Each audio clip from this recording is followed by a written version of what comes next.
guys, dito ulit tayo sa ating Honda XRM 110. Ngayon naman ay ating aayusin itong ating seat lock. Ayusin natin guys ito kasi ayaw nang gumana ng kanyang lock. Tingnan natin kung ano naging problema. Tatanggalin muna natin itong dalawang bolt ng taillight.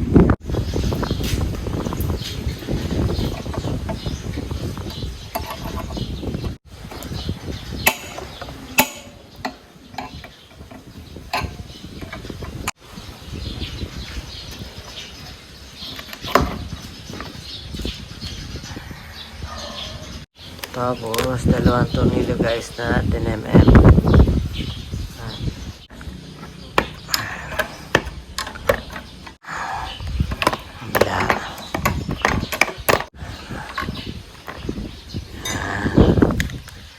Tapos yan. Ito siya guys. Tanggalan natin. Tanggalan natin yung C-clip. Sige.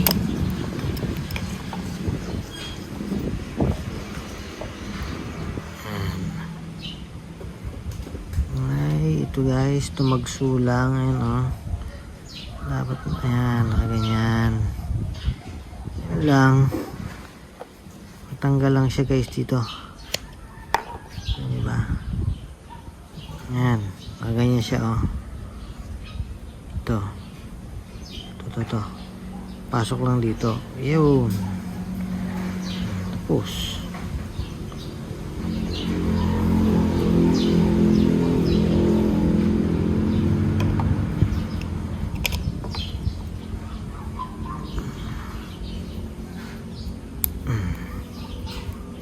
Ayan.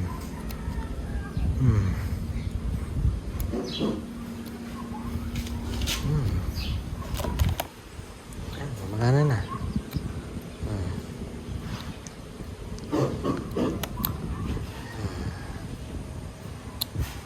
Ayan. Yun lang guys. Ano lang kasimple. Oh. So ito guys, napagawa na natin ang susi. Ayan, okay na siya. At nalinisan ko na rin ng konti. Ayan. Ang binayad ko nga pala guys dito sa pagpapagawa ng susi ay 150. Ayan. Ayan natin. Ayan. May ikot na siya. Ayan. Try natin dito sa ignition.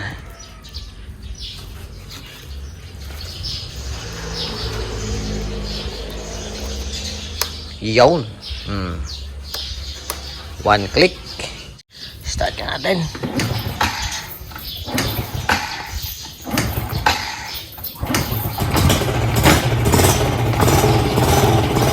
Ayan. Magana.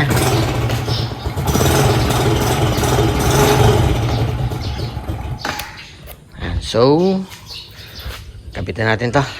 Dali na naman guys pagkabit kung paano natin tinanggal. Ganun lang din natin ibabalik.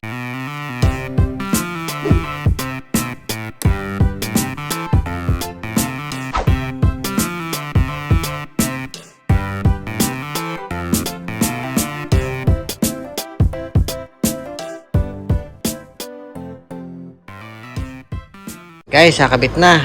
Try nga natin. Yun. Oh. Yan. Diba? Okay na. Yan. Diba? Okay na siya guys. Kahit pa paano, secure na ating upuan. Ayan.